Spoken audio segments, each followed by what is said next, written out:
Well, howdy there, Internet people. It's Bo again. So, today we are going to talk about Trump and his meeting with Republicans up on the Hill, and Taylor Swift and Nancy Pelosi, because they were topics that came up.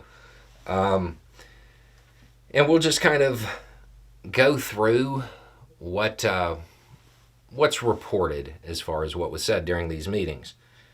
Okay, so Trump met with House Republicans and then separately met with Senate Republicans. One of the questions that has come in is, why are the two meetings being reported as being so different? Keep in mind, we don't know that they actually were that different. People in the Senate tend to be more polished about knowing what they can talk about and what they shouldn't when it comes to repeating things that were said. Now, as far as the House meeting, apparently Trump trashed some Republicans, some of whom were in the room. They were Republicans who did not do everything they were told like obedient lackeys and forget about the wishes of their constituents and just obey Trump's orders. He did not have kind words for them. As far as policy, one of the few things that he actually discussed was the topic of reproductive rights. And according to the reporting, he told Republicans not to be afraid of this issue. Don't be afraid of this issue. The Democrats, they're the extreme ones. And told Republicans to just speak their hearts. I really hope they follow that advice and just tell the American people where they really stand on this issue. I'm sure that the overwhelming majority of Americans will not be incredibly unhappy with their position.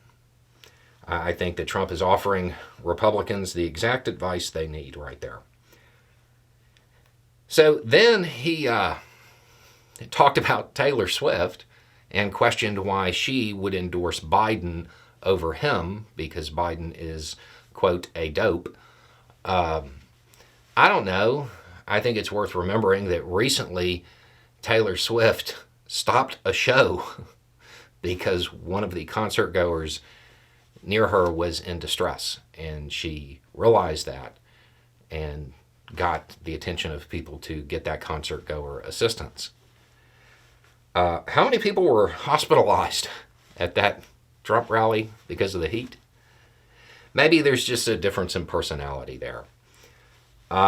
He also talked about Nancy Pelosi and suggested that if things were a little different, in a different life, they would have had a great romance.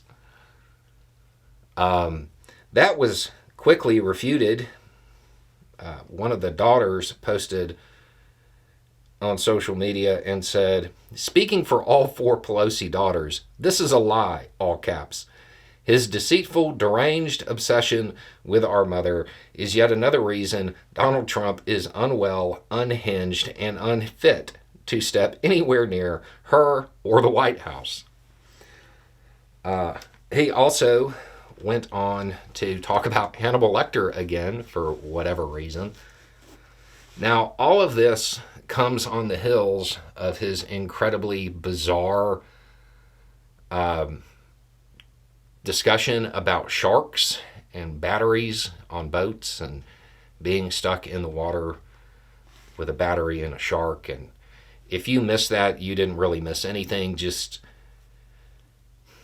assume that Grandpa Simpson was telling a story about a boat sinking that was electric and he had to choose between the shark and the battery. If somebody on Biden's campaign is not working up some kind of bit involving, some John Williams music and Trump being chased by Biden's pearly white teeth, you're missing out. So Trump's habit of becoming a little bit more erratic in his speech, going off script a little bit more, and rambling a little bit more, probably explains why there is why there are right-wing commentators who are suddenly suggesting that Trump doesn't really need to debate Biden. He doesn't need to do that. Maybe he shouldn't, type of thing. And it would appear to me that they are trying to manufacture an out for Trump and turn it into he doesn't even need to debate Biden, not, we're terrified that he's going to get up there and talk about Hannibal Lecter and Jaws. Or talk about how he thinks Nancy Pelosi is pretty, I guess.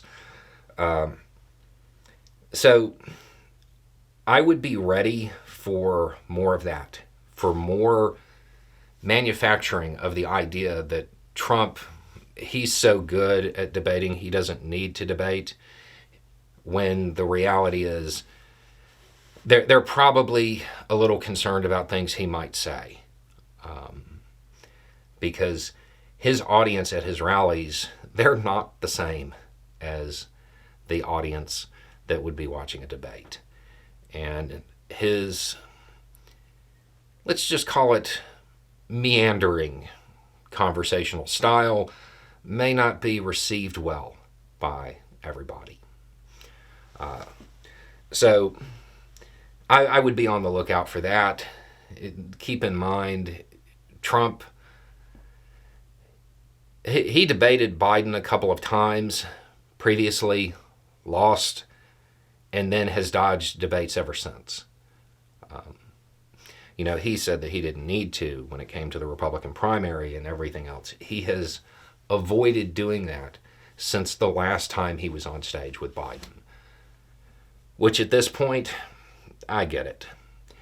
Anyway, it's just a thought. Y'all have a good day.